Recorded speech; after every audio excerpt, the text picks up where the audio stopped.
आसिफ अली जरदारी साहब ने कहा है कि हम पूरा जोर लगा देंगे हमजा शहबाज को वज़ीर आला पंजाब बनाने के लिए, और उसके हवाले से जो पीटीआई के रहनुमा रफाकत गिलानी साहब, उन्होंने भी कुछ इशारे दिए। 1 अरब 10 करोड़ की बातें वो कर रहे हैं। मैं रफाकत गिलानी साहब को नहीं जानता, मगर ये मुझे लगता है वो मुबालगा कर रहे हैं। 20-25 करोड़ रुपए ऑफर कर 20 करोड़ रुपए ऑफर कर रहे हैं, किसी को 25 भी शायद दे दें, इसलिए कि सरमाया हमेशा महदूद होता है। 1 अरब की तो मेरा ख्याल है वो तवज्जो हासिल करने के लिए कर रहे हैं। लोग मुबालगा बहुत करते हैं बाज़-औक़ात। ठीक है, ठीक है। मोनिसर साहब ने दावा किया, जलील शरकपुरी मुझे लगता है कि वो सही कह रहे हैं। ठीक, वो ज़्यादा ज़िम्मेदार आदमी हैं, वो उनका एक तवील तजर्बा है अवामी ज़िंदगी का। ये देखिए, ये वो जगह है शरकपुर जहाँ माँ अल्लामा इकबाल तशरीफ़ ले गए थे तांगे पर बैठ के, और वो जो इनके बुज़ुर्ग हैं जिनके बारे में लोग बहुत जानते हैं, इलाके के लोग, बड़ी तकरीम है उनकी, तो वो किसी क्लीन शेव आदमी से नहीं मिलते थे। उदाड़ी के मामले में सख्त है। बाद लोगों का रवैया होता है, यानी ये अपनी ज़ाती राय है, होती है। तो वो अल्लामा इकबाल साहब को तो खादम नहीं चलता किया, उसने कहा कि नहीं, वो नहीं मिल सकते, किसी क्लीन शेव आदमी से नहीं मिलते। तो जब उन्हें पता चला तो वो बहुत नाखुश हुए और भागे और बुलाया और मादरत की उनसे, और उनका इकराम पाया जाता था। उस अहद के जो लोग थे जिन्हें हम कहते हैं राह सलूक के मुसाफिर, तसव्वुफ़ से दिलचस्पी रखने वाले जो लोग थे, या उस अहद के जो बुज़ुर्ग थे, वो उन्हें तस्लीम करते थे। तो वो अपनी मजबूत बुनियादी, उनकी अपनी बुनियादें मजबूत हैं, इसलिए उनसे रब्ता किया तो उन्होंने तो ट्वीट ही कर दिया कि भाई मुझे क्या धमकियाँ आप दे रहे हैं और क्या कह रहे हैं, मुझे कोई परवाह नहीं है इसकी। वो ये बदले हुए हालात की शहादत भी है, उनकी अपनी जो हैसियत है सो है ही। शेख रशीद को उनसे माफ़ी मांगना पड़ी बाकायदा। शेख रशीद ने कहीं लूज स्टॉक की, वो कहीं रिकॉर्ड हो गई। आजकल तो हर चीज़ रिकॉर्ड हो रही है। खाना खाने में आप कहीं जाएँ तो मोहतात रहना चाहिए हर आदमी को। सही। तो वो कहीं ज़रा से भी लूज स्टॉक हो तो वो रिकॉर्ड हो रही है। IB भी मुतर्रक है, बाकी एजेंसी भी मुतर्रक। ठीक है। शेख रशीद ने कहीं उनके बारे में लूज स्टॉक कर दी तो उसे माफ़ी मांगनी पड़ी उनसे। हालात इस नहज पे हैं कि लोग बहुत हसास हैं और बड़े फोकस्ड हैं, और लोगों की हिस्सियात बहुत तेज़ हो गई हैं इस वक्त। कुछ ज़्यादा जरदारी साहब जो कुछ कह रहे हैं उसका तर्जमा लोग ये कर रहे हैं कि ये आदमी कह रहा है कि मैं सारे मुल्क को, कौम को बेज़मीर बना दूंगा। और भाई, कोई मुल्क अखलाकी तौर पर माशरत तबाह हो जाए तो बचेगा क्या फिर उसमें? तो जरदारी साहब, दूसरा मैंने आपसे कहा था, जहाँ जाके खड़े हो जाएं वहाँ तबाही आती है। उन्होंने पीपल्स पार्टी तबाह कर दी, काफ लीग तबाह कर दी। यही चौधरी परवेज लाई थे जो जिद करके 2013 में उनके साथ इलेक्शन अलायंस किया था, और 92 सीटों के बाद उनकी सीटें 5-7 रह गई थी। फिर उन्होंने इमरान खान से, हालांकि वो इमरान खान को ज़ाती तौर पे कुछ पसंद नहीं करते थे कोई, और वो दोनों एक दूसरे को नापसंद करते थे, लेकिन हालात का अपना एक जबर होता है। यही तकदीर है, तकदीर को कौन टाल सकता है? दुरुस्त। ये जो सारे तजिए करते हैं ये एक तो इस दुनिया के खालिक व मालिक को मनफी करके करते हैं। एक कवानीन कुदरत का कोई इदराक नहीं है। वो एक माशरा बदलता है जिस ढब पे, बस दरिया ने अपना रास्ता तब्दील कर लिया तो तब्दील कर लिया। अब मसनूई तौर पे थोड़ी बहुत तब्दीली कर सकते हैं। दरिया जब सैकड़ों मील यानी बदल जाता है उसका रास्ता, जैसे पिछली सदी के शुरू में आमू रिवर का बदल गया था, उसके नतीजे में अफ़गानिस्तान को कई हज़ार मुरब्बा मील का इलाका मिल गया, क्योंकि वो सरहद थी।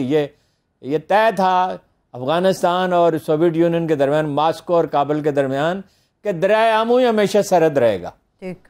वो दरिया जब अपना रुख तब्दील करना चाहता है तो उसे कौन रोक सकता है? सही, सही। दरिया भी बादशाह है वक्त का। ठीक। मोनिसर साहब भी, अरुण साहब कुछ दावा कर रहे हैं। वो ये कह रहे हैं कि हमारे पास मतलूबा नंबर गेम पूरी है, बल्कि जायद लोग हैं, हुकूमती गेम ख़त्म हो चुकी है। दावा उनका दुरुस्त है या आप समझते हैं कि दबाव का नतीजा है? नहीं, दावा तो मैं नहीं कह सकता। ये तो देखिए, वोट पड़ेंगे। वो किसी आदमी ने पूछा हज्जाम से कि मेरे सर पे कितने बाल हैं, उसने कहा अभी सामने आ जाएंगे ना, आप देख लेना। बात ये है कि कितने वोट हैं ये तो कल पता चलेगा ना। कुछ लोग अगर बिक चुके हैं, बेईमान हो चुके हैं, टेम्पटेशन हो जाती है ना। वो एक को तो हो गई लियाकतपुर वाला, लेकिन लोग ये भी देख रहे हैं कि सियासी मुस्तकबिल ख़त्म हो जाएगा। अच्छा, ये तो इदाद शुमार की बात है कि नकद रकम रिश्वत लेने वाले बहुत कम होते हैं। लोग नाजायज़ फ़ायदे उठाते हैं हर तरह के। सही। सड़कें बनवा ली, उसमें से कमीशन ले लिया। ज़्यादा जो समझदार सियासतदान हैं वो तो अपने इलाके में तरक्याती काम चाहते हैं। सही। और अब वो तो कोई किसी के पास ना वक्त है, ना दिमाग है, और ना फुर्सत है, और ना अपना वसाइल हैं, और ना इतने दिनों में कोई हो सकता है, और वादों की कोई हैसियत नहीं है। वो तो शरीफ ख़ानदान के और जरदारी साहब के वादों को इस वक्त पे कोई नहीं जाएगा। सही, ठीक है। अगर पहले राउंड में नहीं भी जीतते तो फिर क्या होगा? फिर दूसरा राउंड होगा, तीसरा होगा, फिर तो अक्सरियत में होगा ना। तो अक्सरियत तो बहरहाल इन्हीं के पास है। ठीक। तो कोई ऑप्शन ही नहीं है चौधरी परवेज़ इलाही को वज़ीर आला के तौर पर कबूल करने में। और जहाँ तक मेरी मालूमात है, अभी थोड़ी देर पहले एक बहुत ही काबिल एतमाद ज़रिए से बात हुई थी, तो उन्होंने कहा नवाज शरीफ यही कह रहे हैं कि भाई जीतते हैं तो जीतने दो। शहबाज शरीफ साहब को प्रॉब्लम है कि वज़ीर आज़म रहना है उन्होंने, क्योंकि वो अब किसी न किसी तरह अगर बन गए और कुछ अरसा रह सके और कुछ डिलीवर कर सके, एक महूम सी उम्मीद तो आदमी को होती है ना। सही, ठीक, ठीक है। और मौलाना फजलुर रहमान का प्रॉब्लम है, जरदारी का प्रॉब्लम, नवाज शरीफ को कोई प्रॉब्लम नहीं है। यार उन सब धमकियों की तरफ में चलती हूँ। मौलाना फजलुर रहमान साहब ने जो दी हैं तहरीक इंसाफ के लीडर को और उनके जितने भी कारकुनान हैं, मगर ये बताइएगा कि इमरान खान साहब की गिरफ्तारी का अंदेशा क्या अभी भी मौजूद है या नहीं? दो एक सवाल करें अलग अलग। हाँ, वो अपना मौलाना फजलुर रहमान या कहाँ सदारत का ख्वाब देख रहे थे, और कहाँ ये हाल है कि उन्हें अपनी पख्तूनख्वा में जो सीटें उन्हें मिलती हैं वो ख़तरे में नज़र आ रही हैं। बलूचिस्तान में तो शायद कुछ सीटें वो अब भी ले लेंगे, पहले जितनी तो नहीं लेंगे, इसलिए कि लोग उकता भी जाते हैं उनके अरकान असम्बली ने वहाँ कौन सा तीर मारा है बलूचिस्तान में। तो वहाँ भी कुछ कम हो सकती हैं, और पख्तूनख्वा में बहुत कम हो सकती हैं, क्योंकि बतदरीज ज़ाहिर है लोग बेजार ही हो जाते हैं ना। कुछ वो डिलीवर तो नहीं कर सके, कोई तरक्याती काम भी ज़ाहिर नहीं करा सके। इमरान खान की हुकूमत थी तो उन्होंने तो ज़ाहिर है उनकी मदद तो नहीं करनी थी। जहाँ तक इमरान खान की गिरफ्तारी का ताल्लुक है तो वो तकरीबन नामुमकिन है, वो जलती पर तेल डालने का मुतरादिफ होगा। देखिए, जो असल ख़तरा है सिर्फ मसला सियासी नहीं है। सियासत और मईशत इस तरह बाहम कभी जुड़ी नहीं थी जितनी अब जुड़ गए। हमेशा मईशत का सियासत से ताल्लुक होता है, और मिफ्ता साहब भी कह रहे हैं कि बेयकीनी की वजह से डॉलर जो है उसकी कीमत बढ़ रही है, रुपया गिर रहा है। तो इकनॉमिक मेल्ट डाउन इस्टेब्लिशमेंट का सबसे बड़ा दर्द सर है। सियासी लीडरों का तो नहीं है, उन्हें तो परवाह नहीं है, इकनॉमिक मेल्ट डाउन होता है तो वो पीटीआई वाले तो गुस्से में जो होता रहे, उन्हें तो परवाह नहीं है। सही, हालांकि होनी चाहिए।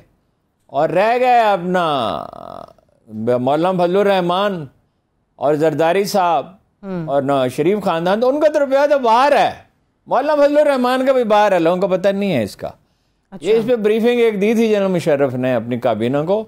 उनके वज़रा जो जिंदा हैं उनमें से कोई इसकी तरदीद नहीं कर सकता। अगर कोई करेगा तो कोई दूसरा उसकी तरदीद कर देगा, वो कहेगा गलत कह रहे हैं।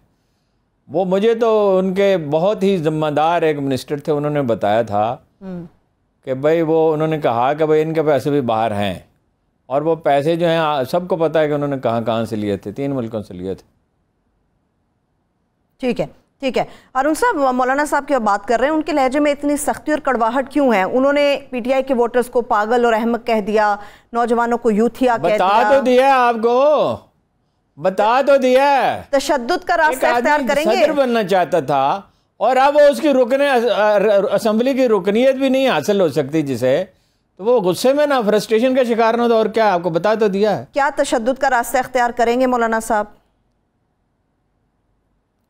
और नहीं, तशद्दुद का रास्ता नहीं इख्तियार कर सकते।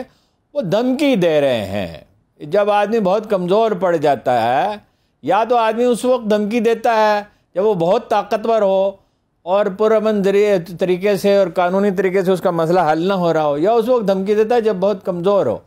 This is unlike Fazlur Rahman, मौलाना फजलुर रहमान, ये उनका मिजाज नहीं है।